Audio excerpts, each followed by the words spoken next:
Welcome. Today I'll be discussing and evaluating a topic that has plagued the online fitness community for some time, natty or nots.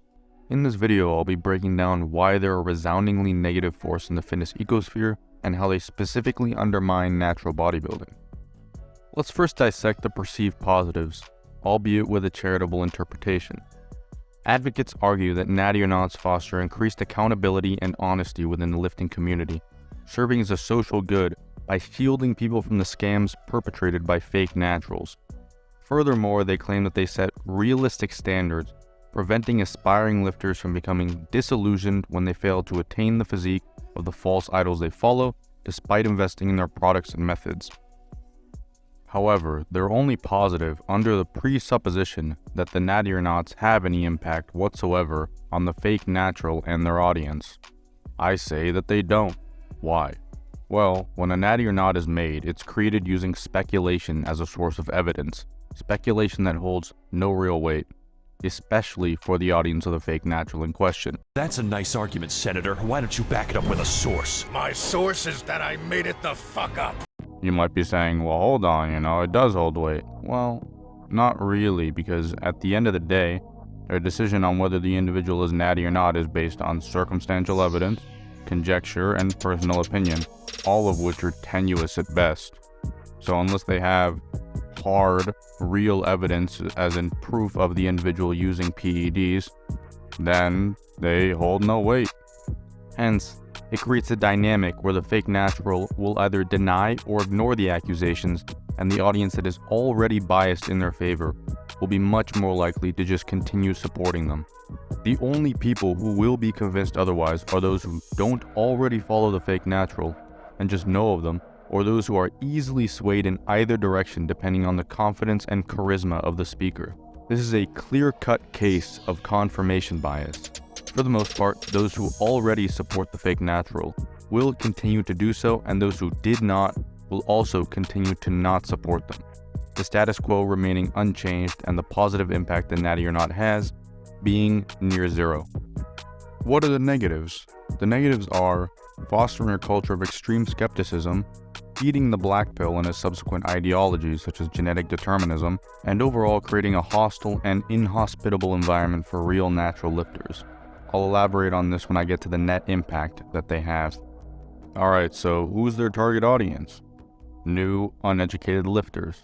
People they can impress their ideas on and cement themselves as an authority figure in their minds. People who will use the knowledge and ideologies they receive from these channels to build their foundation and framework and fundamentally shape their perspective of the fitness ecosphere. Essentially, pseudo-indoctrination. Just my personal opinion, but it is morally reprehensible what these channels do. They leverage the act of discrediting others to position themselves as a savior and beacon of open knowledge, only to then turn around and exploit that trust and perceived benevolence for personal gain. They then feed and nurture this nihilistic mindset that they've created to further blackpill their audience and push them into suffocating darkness and despair, all to make sure they never leave their channel or progress in any significant fashion. Essentially, the goal is to keep them on the hamster wheel. Just look at the comments on some of these videos. They're simply put sad and pathetic. People who truly think that nothing is possible and that the face of the channel is some sort of messiah that is the only one telling them the truth. You'll find many comments with the same sentiment, something along the lines of, "Aha, I knew I wasn't doing something wrong, it's just that everyone else that has achieved anything was cheating. I knew it.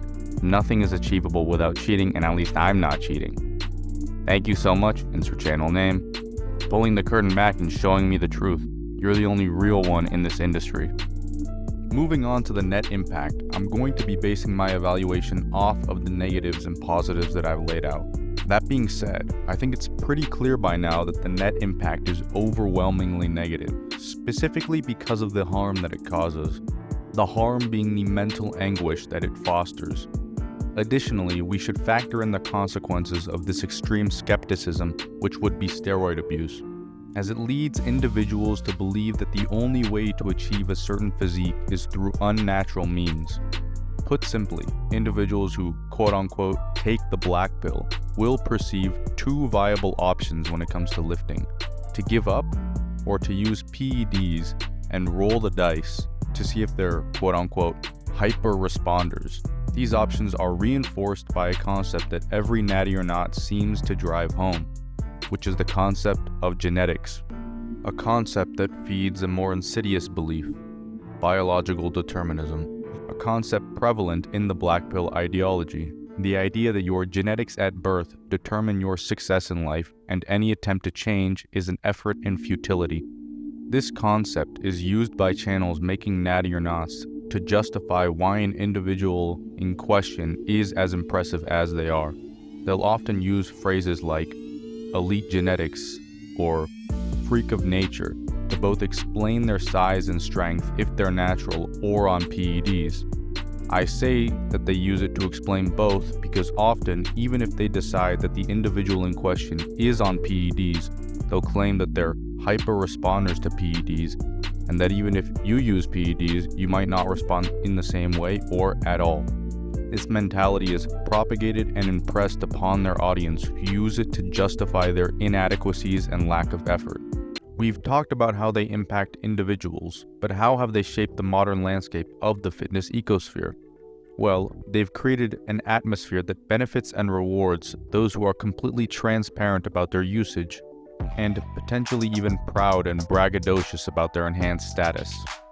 This environment is so skewed that it even seems that real natural lifters with impressive physiques would benefit and receive validation from lying about being enhanced as opposed to being staunch about their natural status. Their comments flooded with people discrediting their hard work simply because they've been blackpilled into thinking that nothing is achievable naturally. They've become disillusioned from the inundation and exposure to a plethora of these natty or not videos where their favorite influencer or simply people they know have been quote-unquote exposed for being on PEDs. Their mindset warped now, unable to reconcile that impressive physiques can exist separate from PED use in the fitness industry. They salivate at the thought of someone with an impressive physique being exposed, as it feeds and reinforces their deterministic mindset and justifies their lack of hard work, creating an echo chamber, trapped, and the walls continuously reinforced as they continue to consume content that supports their ideologies. Now, moving on, what's the intent of the individual making natty or nots? Now, I can't know or say for certain what their intention is. I'm not them, but I can try and deduce based on the context and impact. The context being who they go after, their history of doing these natty or nots, and what they have to gain, the impact I already discussed. Of the channels who do natty or nots, it's clear as day that they tend to go after individuals who are at a certain threshold of popularity. They don't target obvious cut and dry cases such as pro bodybuilders, but usually ambiguous cases. This ties into their history of doing natty or nots and what they have to gain from doing them. If you look at these channels, you'll most likely notice that the videos in which they do these natty or nots have disproportionately higher views than their other videos. You'll also notice that they're usually the way in which these channels grew their audience.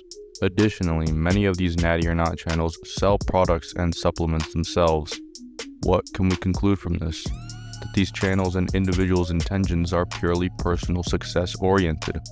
It seems like they couldn't care less about the impact they have, so long as the video is successful and it turns more eyes towards their channel and products. Fake natties and natty or not creators are two sides of the same coin. Is there a place for natty or nots, and what's the alternative? Well, no, there's no place for natty or nots. They provide no value other than maybe entertainment. They are an overwhelmingly negative force and influence on the fitness ecosphere and its participants, and should not be as prevalent as they are. The alternative is simply educating people on how to spot steroid use, to arm people with the tools that can aid them in navigating the fitness ecosphere. Natural Hypertrophy actually has a series on this that I recommend.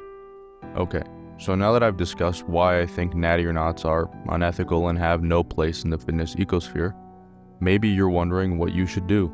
I mean, it's not like natty or nots are going anywhere. They will exist so long as fake naturals exist, and so long as there exists money to be made in this industry.